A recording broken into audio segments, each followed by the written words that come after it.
Where did artificial intelligence come from? What advances have led to the modern AI that we see today, and what setbacks have occurred along the way? To answer these questions, we need to learn about the history of artificial intelligence. As an overview of this module, first, we'll learn about classical AI, the first AI boom based on symbolic computation. Next, we'll learn about the first AI winter, the setbacks and failures of classical AI research. Then, we'll learn about knowledge-based AI, the second AI boom based on expert systems. Next, we'll learn about the second AI winter, the collapse of the expert systems industry. Then, we'll learn about data-driven AI, the third AI boom based on machine learning. Finally, we'll discuss the possibility of a third AI winter based on a potential tech bubble in AI that may be growing.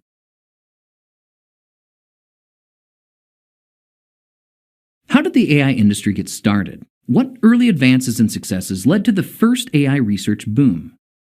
Artificial intelligence has been around for quite some time. In fact, the field of AI dates all the way back to the 1950s. Back then, the majority of all AI systems focused on manipulating symbols to replicate abstract thinking. This involved performing computer operations on abstract symbols like words, numbers, and mathematical operators. Many experts believed that human intelligence could be fully replicated in a computer this way. AI research at this time largely involved playing simple games like checkers and solving toy problems in highly constrained environments. We refer to this approach as classical AI, symbolic AI, or simply good old-fashioned AI. This era of AI saw several breakthroughs in many areas of computer science. First, there were advances in computational search. Heuristic search algorithms were able to find solutions to many problems involving a large number of states and actions. Second, there were advances in computational logic. Computers were able to write mathematical proofs, solve algebra problems, and verify electronic circuit design.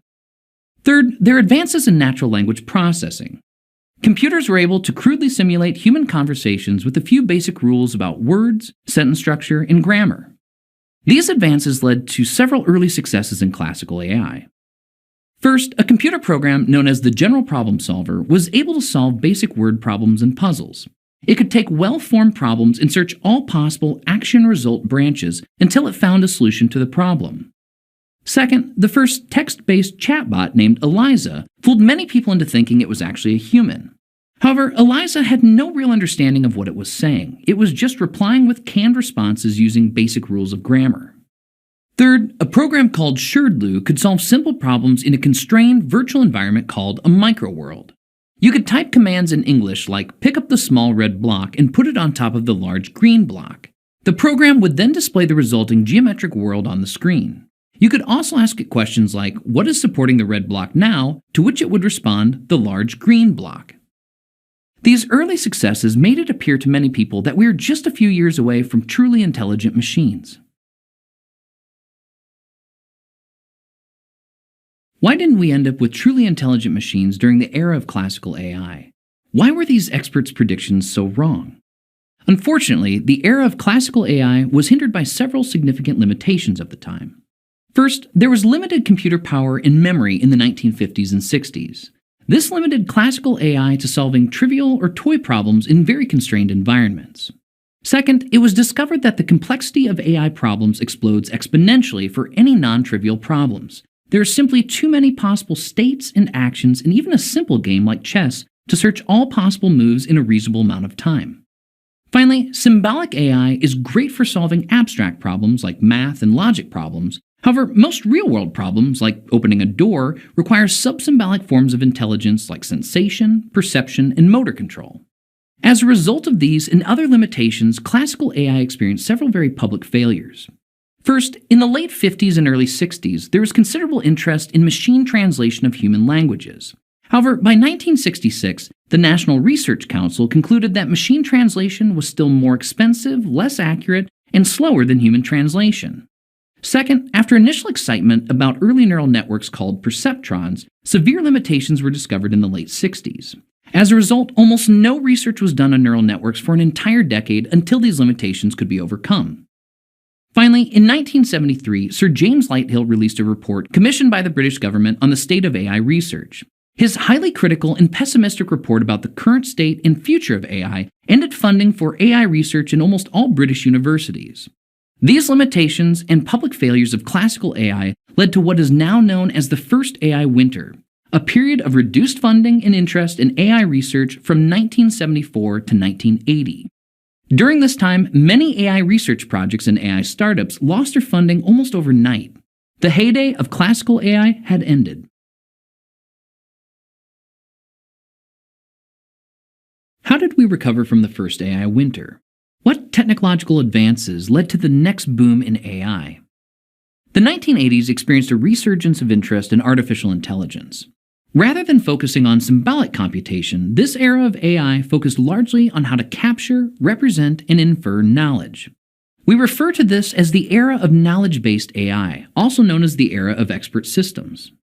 There were several advances in artificial intelligence during this era. The biggest advance in knowledge-based AI was the development of expert systems.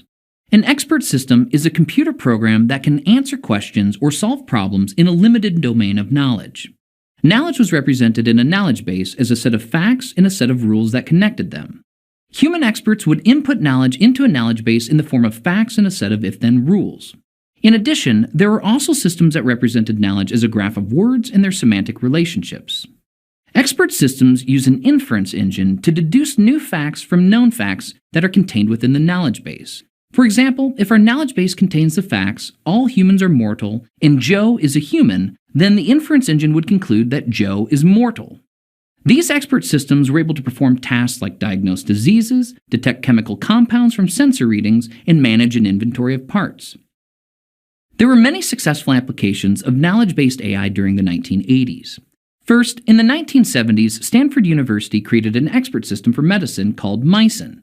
By answering a series of yes-no questions, mycin was able to diagnose blood infections and recommend a course of treatment on par with a human doctor. Second, in the 1980s, the Digital Equipment Corporation, DEC, developed an expert system for computer parts inventory named XCON.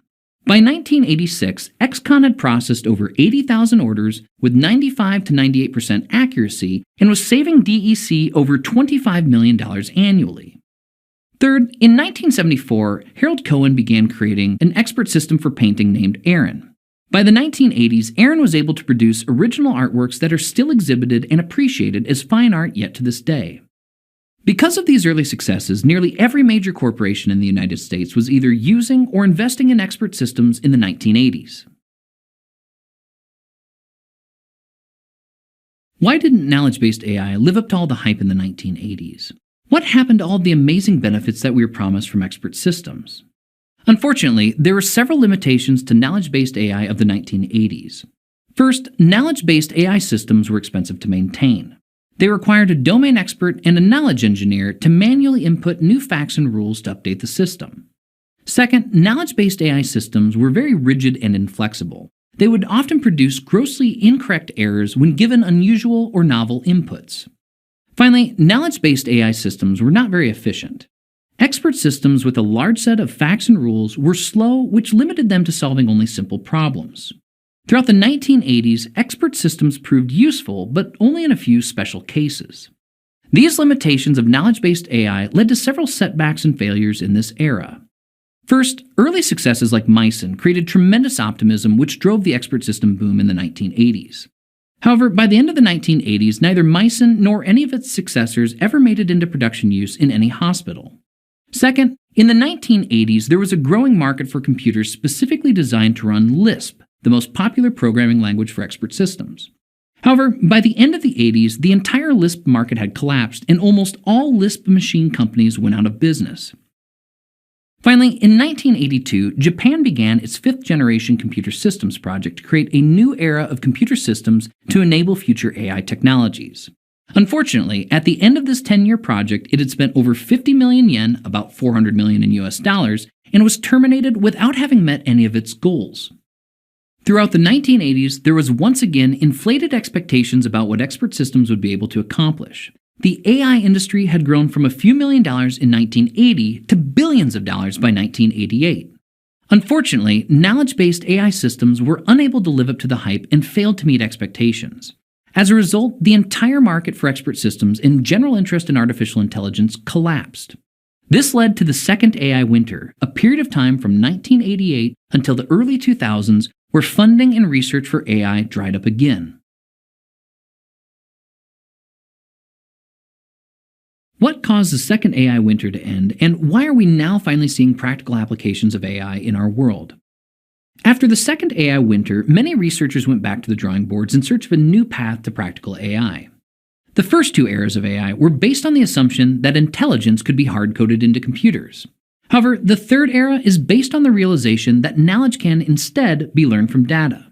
We refer to this type of artificial intelligence as data-driven AI, or simply machine learning. There were several advances that got us out of the second AI winter and into the third AI boom. First, we now have much more powerful computers. A desktop computer today is literally hundreds of millions of times more powerful than the best computers in the early 1950s. Second, we now have lots more data. A tremendous amount of low-cost, readily available digital information now exists to train AI models using machine learning. Third, we now have better algorithms for teaching machines with data.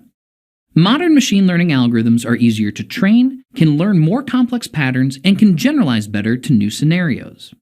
Finally, there's been a shift to a much more disciplined approach to AI. This much more rigorous, evidence-based data science approach has helped keep expectations based in reality rather than hype. As a result, there have been many notable successes in modern data-driven AI. First, in 2005, the Stanford racing team's self-driving car, Stanley, was the first vehicle to complete DARPA's Grand Challenge. Stanley was able to drive itself over 11 kilometers with more than 100 sharp turns through narrow tunnels and a winding mountain pass. Second, in 2011, IBM's Watson competed against the top two former contestants on the TV trivia show Jeopardy! The data-driven AI emerged victorious with a score of over 77,000 compared to the human players, who scored 24 and 21,000 respectively. Third, in 2014, Google's DeepMind created AlphaGo, an AI that could beat humans at the board game Go, which is astronomically more complex than chess. By 2017, AlphaGo could beat the top human player in the world, and its successor, AlphaZero, could teach itself to become a superhuman player in under 24 hours. These successes and more have led to a new wave of excitement and hype surrounding modern data-driven AI. Are we finally on a steady path to artificial general intelligence? Or are we riding a new tech bubble that's about to burst, leading to a third AI winter? There have clearly been some amazing success stories in the era of data-driven AI. However, modern AI still has some pretty significant limitations. First, while data-driven AI has become really good at pattern detection, it's still not able to reason very well. Reasoning about information and creating new plans to achieve goals is still a very difficult challenge for modern AI. Second, data-driven AI relies on large amounts of labeled training data. There's a significant cost to collect, prepare, and label these datasets for training. Third, data-driven AI only learns what you teach it. As a result, bad data produces bad results. Biased data produces biased results. Garbage in, garbage out. Because of these current limitations and other issues, there have been some notable failures of data-driven AI. First, there have been a few incidents involving self-driving vehicles. These collisions have led to vehicular damage, human injuries, and in a few cases, human fatalities. Second, in 2016, Microsoft developed a self-learning chatbot for Twitter named Tay. Unfortunately, within 24 hours, some users had taught it to respond with racist, misogynistic, and hateful comments. Third, IBM's Watson didn't live up to expectations when it was first used in medicine to diagnose and recommend treatments for cancer. Feedback from medical experts indicated that it often produced obviously inaccurate and unsafe cancer treatment recommendations. So, the question you might be asking yourself right now is whether we're on the verge of a third AI winter. We have definitely seen an increase in hype around data-driven AI in recent years. Will we end up in the same situation that caused the first two AI winters? Or have we finally entered a sustainable growth phase for artificial intelligence? There are many reasons to believe that another AI winter may be just around the corner. However, there are also many reasons to believe that this time might be different. To understand why, we need to learn about the trends driving modern data-driven AI. In this module, we learned about the history of AI. First, we learned about classical AI, the first AI boom based on symbolic computation. Next, we learned about the first AI winter, the setbacks and failures of classical AI research. Then, we learned about knowledge-based AI, the second AI boom based on expert systems. Next, we learned about the second AI winter, the collapse of the expert systems industry. Then we learned about data-driven AI, the third AI boom based on machine learning. Finally, we discussed the possibility of a third AI winter based on a potential tech bubble in AI that may be growing. In the next module, we'll learn about modern artificial intelligence, AI systems built on machine learning.